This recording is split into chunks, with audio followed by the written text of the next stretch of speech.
The PTI वालों कड़े मशवरा दा ननवाती वर्जू हुकूमत मुखतरा दा ननवाती वर्जू हुकूमत मुखतरा दा दखु कायद फजलुर रहमान डेरा जिबदा ननवाती वर्जू हुकूमत मुखतरा दा ननवाती वर्जू हुकूमत मुखतरा दा। तहरीक इंसाफ का मिशन मौलाना फजलुर रहमान को राम करने का मुश्किल मिशन असद कैसर के जिम्मे लगा दिया गया। तनकीद से बचने के लिए तहरीक इंसाफ ने मौलाना फजलुर रहमान से राब्ता करने का फैसला कर लिया है। जानेंगे गौहर महसूद से। गौहर महसूद, ये क्या हुआ?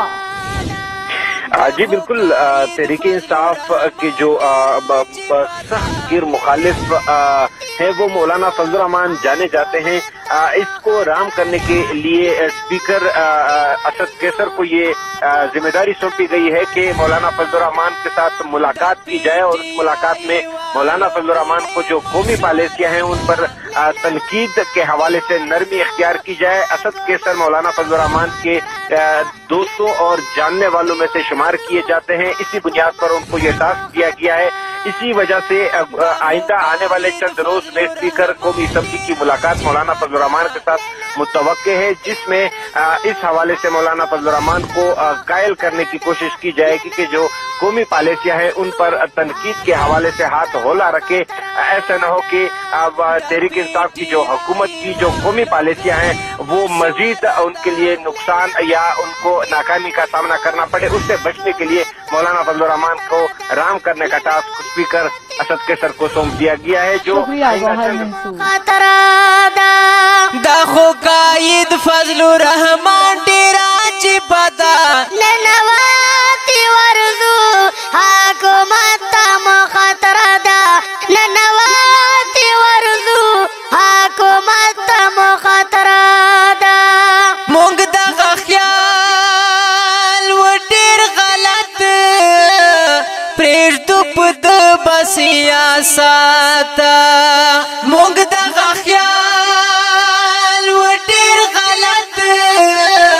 प्रेर दुपद बसियासत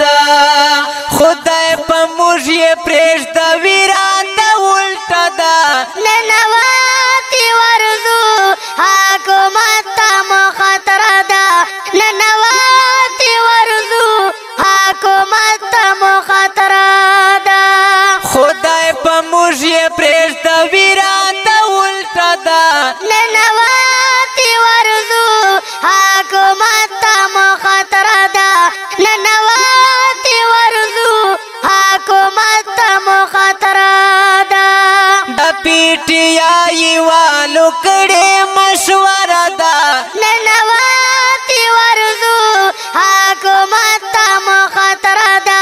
ननवाती वर्जू हुकूमत मुखतरा दा। दखु कायद फजलुर रहमान डेरा जिबदा ननवाती वर्जू हुकूमत मुखतरा दा ननवाती वर्जू हुकूमत मुखतरा दा। शुअल मालूम ये रात ज़ोरा हसीन औरान मुना की कोरा शुअल मालूम ये रात ज़ोरा हसीन औरान मुना की कोरा दखूर खुले के गर जवी दौर लंबदा ननवाती वर्जू हुकूमत मुखतरा दा ननवाती वर्जू हुकूमत मुखतरा दा। तो तुम सराफत की जबान नहीं समझते? क्यों तुम जमहूरी लफ्ज़ लहजे को नहीं समझते? क्यों तुम शाइस्ता जबान को नहीं समझते? मैं वार्निंग देता हूँ आपको, मैं मुतनब्बिह करना चाहता हूँ आपको कि जहाँ खड़े हो वहीं रुक जाओ, वरना आगे जाकर सीना हमारा होगा। गोलियां तुम्हारी होंगी। हम पाकिस्तान की इज्जत, इसके नामूस, इसके नजरिए, इसके अकीदे पर अपनी जान निछावर करने के लिए तैयार हैं। कायद का एक इशारा حکومت مخاطر ده ننواتي ورزو حکومت مخاطر ده دخور خلی کی گرزوی دور لمبدا ننواتي ورزو حکومت مخاطر ده ننواتي ورزو حکومت مخاطر ده بالکل منو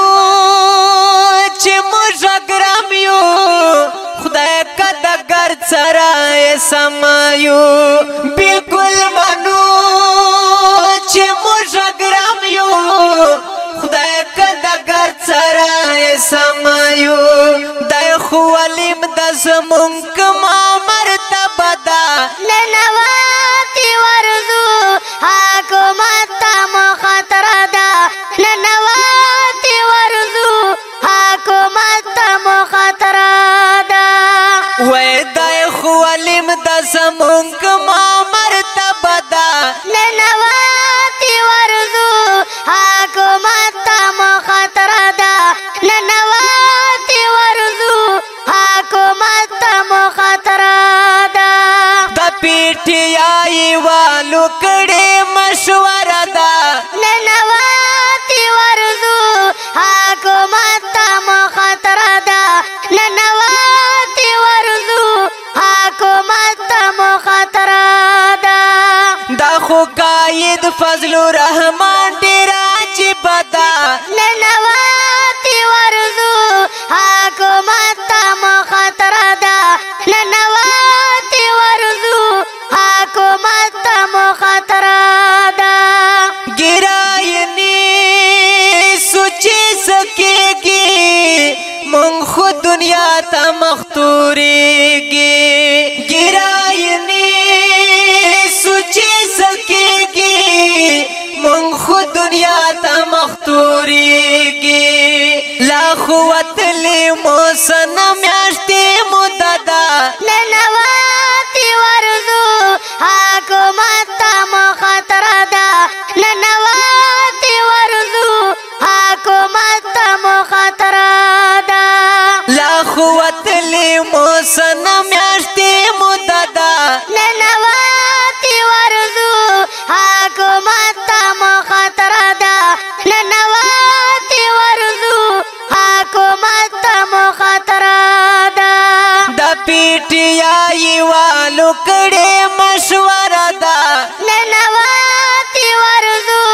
حکومت مخاطر ده ننواتي ورزو حکومت مخاطر ده دا خو قائد فضل الرحمن ډیر عجیب ده ننواتي ورزو حکومت مخاطر ده ننواتي ورزو حکومت مخاطر ده لډول نمخ کې غورځېدلو په شرافت نه پوهېدلو لډول نمخ کې غورځېدلو په شرافت نه پوهېدلو سنجیده بالکل اوسلایي کامو دغه ده ننواتي ورزو حکومت مخاطر ده ننواتي ورزو حکومت مخاطر ده سنجیده بالکل اوسلایي کامو دغه ده ننواتي ورزو حکومت مخاطر ده ننواتي ورزو حکومت مخاطر ده د پیټیای والو کړي مشوره ده ننواتي ورزو حکومت مخاطر ده ننواتي ورزو حکومت مخاطر ده مینوالو اوریدونکو د دې رنگین نظم فرمایش کړی دا ډیر محترم رفیع الله امدادي مروت په اوازونو د سنجیده مروت او شمس الاسلام حیدری ریکارډینګ تراب سټوډیو لکی مروت والسلام ننواتي ورزو حکومت ته مخاطر ده ننواتي ورزو حکومت ته مخاطر ده دا خو قائد فضل الرحمن ډیر عجیب ده ننواتي ورسو حکومت ته مخاطر ده ننواتي ورسو حکومت ته مخاطر ده